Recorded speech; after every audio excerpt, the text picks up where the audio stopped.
What's going on, everybody? I've been doing a little bit of podcast filming, but I thought I'd do a little bit something shorter, something a little bit more, you can break down and watch it in a couple minutes. I thought a cool thing to start, out with would be breaking down just how great our front office has been running things from an asset standpoint since, Gabe Plotkin and Rick Schnall and then Jeff Peterson later took over this team last year and then this offseason. So I'm just going to do a quick, especially asset breakdown with the draft picks, break that down, and we'll just talk about it a little bit. So I'm going to pull up that screen real fast. So right here, this is the Hornets draft capital through 2031. The only thing I'm not 100% sure on is the 2030 second round pick. I could not find if we sent the Denver pick or our own pick. Either way, the second round pick, either we're going to have our own pick or we're going to have Denver's pick. But we have 23 tradable draft assets. Well, I guess you can't trade all your first round picks, but essentially 23 tradable draft assets over the next 6 drafts. And that's pretty amazing. We were a team that kind of just had our own stuff until recently, and we made a few trades last offseason where especially we get into those. So we traded Terry Rozier for Kyle Lowry, who we cut, and this first round pick, lottery protected via Miami. That protection is lottery protected in 2027, and if it does not convey in 2027, it becomes an unprotected first in 2028. So that's a great value pick, especially with them trading Jimmy Butler away. The direction of the front office isn't 100% there, and then we have this first, then also in 2027, first round pick, top 2 protected from from Dallas. That was from the PJ Washington trade where we got in Grant Williams, we got in Seth Curry, and that pick, and we got we got Bertans in that deal as well. That's a crazy value for that trade. We got Grant Williams, who I think I would call it a win-win trade because Grant Williams has been so good for the culture. And you look at guys like I've never seen anything like this trade in the sense that we received Seth Curry and Grant Williams, 2 guys from Charlotte, and Dallas received PJ Washington, a guy from Dallas. He helped them make a finals run last year with Luka, but now they've traded Luka away and they've made their team significantly older. I mean, AD is about to turn 32. Kyrie is 32. I think Clay is 34. They're an aging team, and that's part of the trade. And in 2027, who knows? I mean, they could have a top 5 pick. We don't know. As long as it's not top 2, we get it. I forget the protections after the fact. I don't know what it conveys to. I imagine probably a first the next year, top lottery protected. That feels about right, but I'm not too sure. But look at all these picks. We also received this 2026 heavily protected Suns pick. It's going to be the worst swap between Washington and Phoenix from how I read it. It's seriously like the description on that is a paragraph long. But we got that in sending away Vasa Micic and Cody Martin this trade deadline. So I mean, we've sent out guys who didn't seem to want to be here, guys who we couldn't win with, and we received all these picks back. Plus, we also traded Nick Richards away. Nick Richards, we got back 3 second round picks. And we've just been acquiring all these assets. We've taken on picks, getting Reggie Jackson. We flipped one of those picks to get Josh Green, who Josh Green hasn't been perfect this season, don't get me wrong, but he's been worth a second round pick. I mean, I don't know if I love him starting. He could be a guy that I could see in the future being like a bench piece, him like Josh Okogie, who, we got in that Nick Richards deal with all the second round picks. I mean, I just feel like it's underappreciated how good this front office is doing with the assets that we're trading, and we're receiving back. And I just wanted to make a quick video to just show you on paper. This is 23 draft picks over the next 5 seasons. Like, look how many that is. That's ridiculous. The Hornets, I understand there's frustration with drafting Tijon this draft, and there's questions with the front office. But you have to look at it in a draft perspective.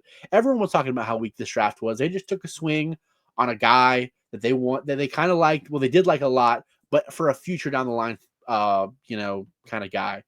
And they weren't trying to win this year. They made that known. They've said things like it's the second inning of a 9-inning ball game. You'll go into the season, and I think they wanted to do better, but we've had all the injuries.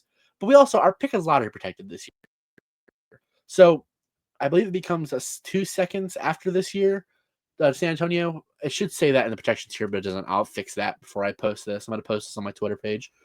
But it's They wanted to keep their draft pick, especially in this loaded draft.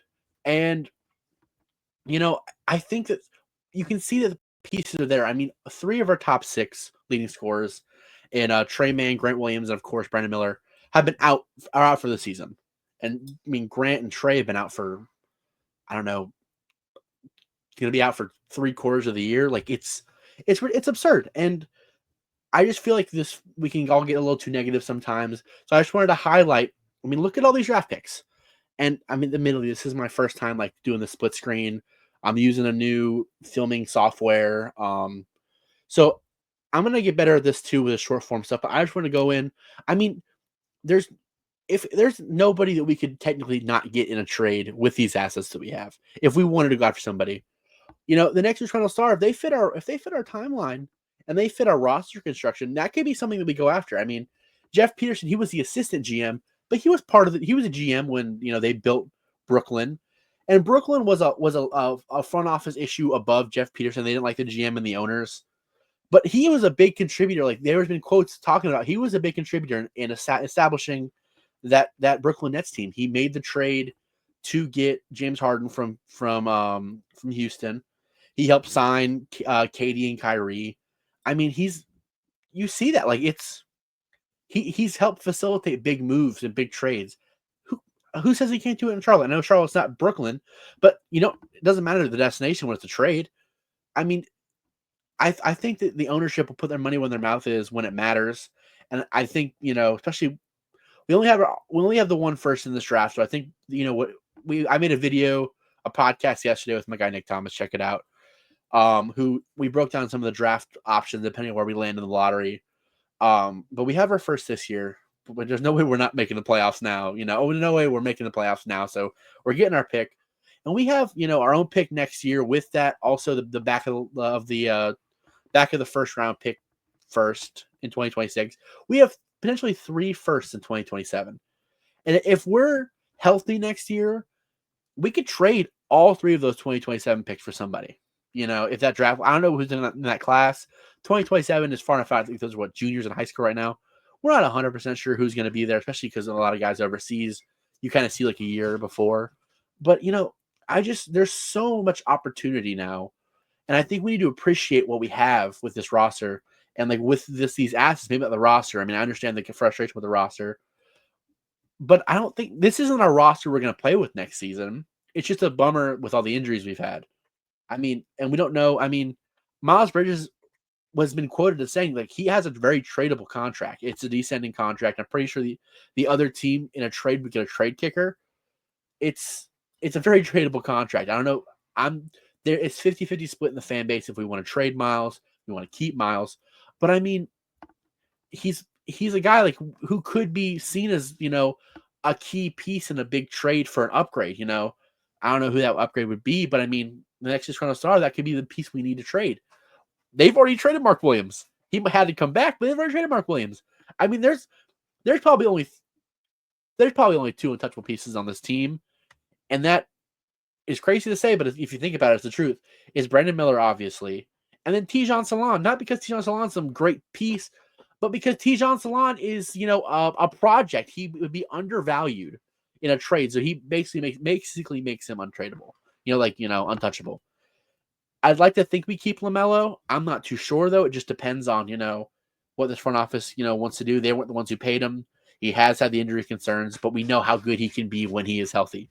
So I just want to break this down. And there's so much negativity in all of the NBA, especially we talk about the media and how they perceive the NBA and everything, and talk about especially around the Hornets with the fan base.